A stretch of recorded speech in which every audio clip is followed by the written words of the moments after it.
मैं इस वक्त अयोध्या के सबसे करीब यानी 10 किलोमीटर दूर एक सराय राशि गांव में आया हूं। गांव में क्यों आया हूं ये अभी आपको पता चल जाएगा। और अयोध्या के आसपास सूर्यवंशियों के 115 गांव हैं। ये माना जाता है कि भगवान राम भी जो है वो सूर्यवंशी ठाकुर थे। और इस पूरे इलाके में तमाम सारे जो सूर्यवंशी ठाकुर हैं वो यहाँ पर रहते आए हैं।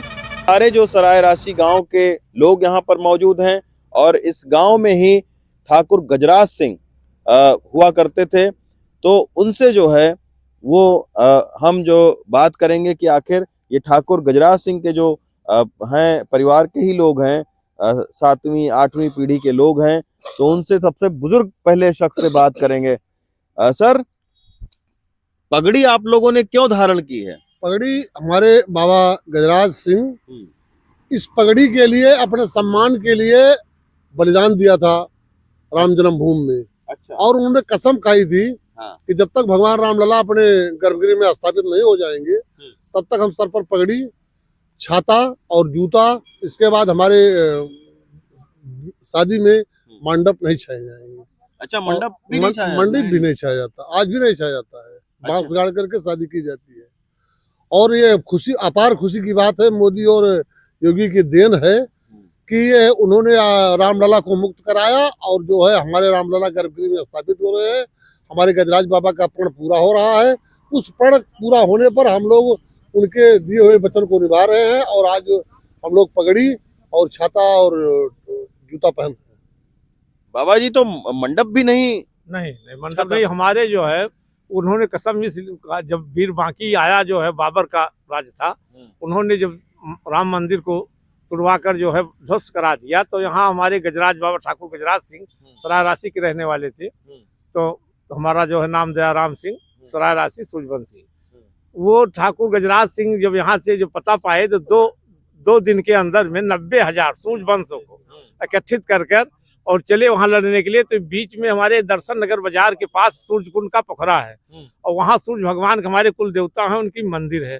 उसी मंदिर पर उन्होंने कसम खाई कि जब तक हम अपने रामलला को आजाद नहीं करा लेंगे, मुगलों से मुक्त नहीं कराएंगे, तब तक सिर पर पगड़ी नहीं धारण करेंगे, पैर में जूता नहीं पहनेंगे।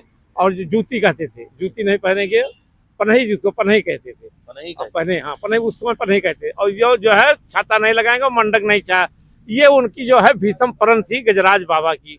उन्होंने जैसे कैकेयी ने जब कहा राजा दशरथ से कि जो है कि या तो अपने वचन से विचलित हो जाओ या तो अपना वचन पूरा करो, तो राजा दशरथ ने ये चौपाई को कहा कि रघुकुल रीत सदा चली आई, प्राण जाए पर वचन न जाई।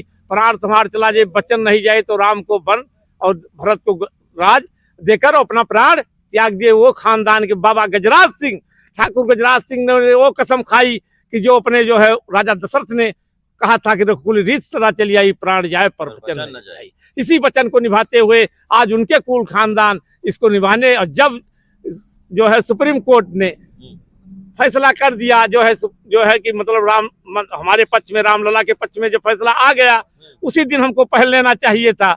ना हमको नहीं मौका मिला। तो ये 15 तारीख को जो है 2024 में 15 तारीख को संक्रांत के दिन था, सूर्य भगवान का हमारे दिन था। उसी दिन हम अपना वहाँ हवन किए, पगड़ी पूजन किए और पगड़ी पूजन करके सूर्य भगवान को चढ़ाए, अपना पगड़ी और छाता और जूता धारण किए। क्या बात है भाई। रघुकुल रीत सदा चली आई, प्राण जाए पर वचन न जाए।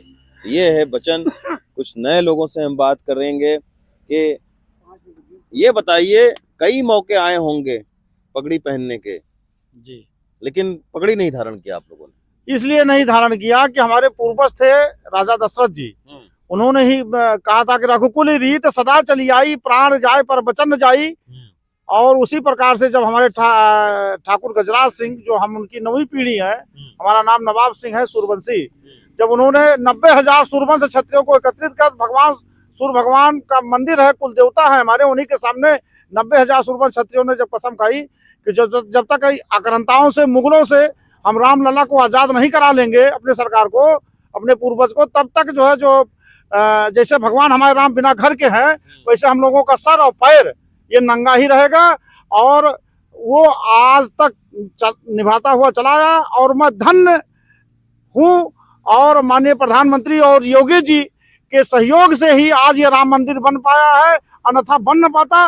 और धन्य है वो माता जिन्होंने प्रधानमंत्री मोदी जी और योगी जी को पैदा किया, और उनके श्री चरणों में मैं सूर्यवंश क्षत्रिय परिवार की तरफ से बहुत बहुत धन्यवाद और आभार व्यक्त करता अच्छा, हूं। एक चीज और बताइए कि अब देश भर के अलग अलग जगहों पर तमाम सारे राजपूत, ठाकुर, सूर्यवंशी भी होंगे, चंद्रवंशी भी होंगे, तो अब सारे लोग संपर्क कर रहे हैं आपसे कि नहीं?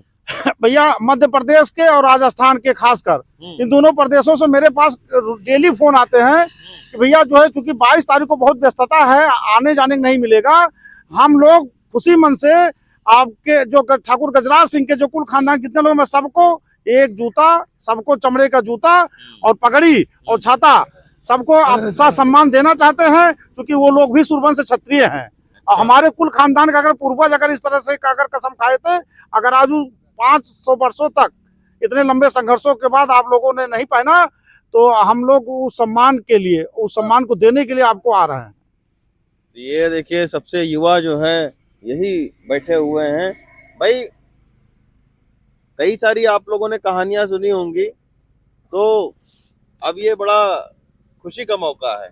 बिल्कुल खुशी का मौका, हम लोग बहुत नसीब वाले हैं जो हम लोगों के सामने भगवान राम अपने मंदिर में घर में अपने जा रहे हैं। और हम लोग मतलब जब छोटे थे तो हम लोगों के दादा बाबा बताते थे कि हमारे पूर्वज ठाकुर गजराज सिंह, जिनकी हम 10वीं पीढ़ी हैं, वो राम जन्मभूमि को बचाने के लिए गए, मुगलों से लड़े थे और वहाँ पे शहीद हो गए थे। तो उन्होंने कसम खाई थी कि पगड़ी नहीं पहनेंगे, जूता नहीं पहनेंगे और छाता नहीं लगाएंगे। तो उसी का आज तक हम लोग पालन करते आ रहे थे। और पिछले दिन 15 तारीख को मकर संक्रांति के दिन हम लोग वहाँ सूर्यकुंड पे अपनी पूजा करके पगड़ी की, वहाँ सूर्य भगवान को अर्पित करके हम लोगों ने पगड़ी धारण की। वाह, अच्छा, ये राजपूतों के समाज में पगड़ी का क्या महत्व क्या है भाई? पगड़ी का यही शान है राजपूतों का। हाँ। और जापर कृपा राम की हुई, तापर कृपा करे सब कोई।